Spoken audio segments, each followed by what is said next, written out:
What's up mga master, no?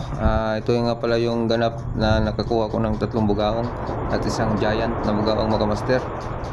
Yung lure na ginamit ko dito mga master is yung isa lang, yung wala siyang pangalan sa Shopee mga master. Binili ko na lang basta-basta.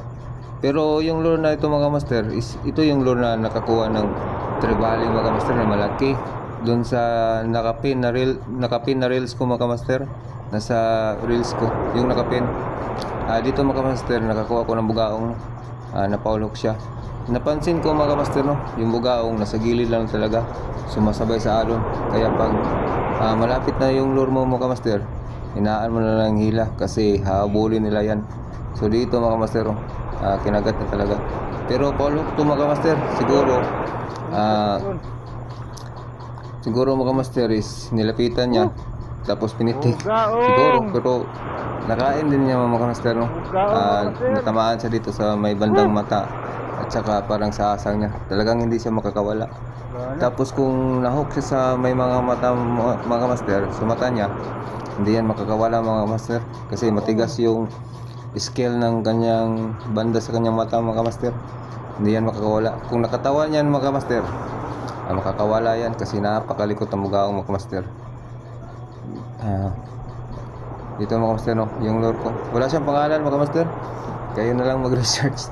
8 grams siya, nasa Shopee na mura lang kasi yung mga lure ko mga kamaster is puro mumurahin lang talaga, pero effective din naman. Ang problema lang sa mura na lure mga kamaster is madali lang ma-fade yung color at saka madaling magasgas. Yun lang ang problema. Pero kung makakagat naman ang isda mga kamaster, basta gutom lang, walang pinipili itong bugaong mga kamaster. Good size na ito mga kamaster, pero may mas malaki pa talaga dito mga kamaster. Nasa gilid lang yung mga bugaong mga kamaster. Pag malapit na yung lure mo, hihinaan mo lang ng hila mga kamaster, habulin nila yan. Tapos pag malapit na sa'yo, habulin nila yan at kakagatin. Dito yung giant bugaong mga master, simple lang ng pagkagat. Nahabol niya talaga mga master, napakabigat. Good size. Dito mga master, ang laki. Good size mga master. Hindi yan makakawala mga master kasi kinagat niya yung hook. Natamaan talaga sa bibig mga master, nakagat niya talaga. Kaya hindi yan makakawala. Siguro kung nasa katawan to, Giant bugaong. nakawala na to kasi napakalikot.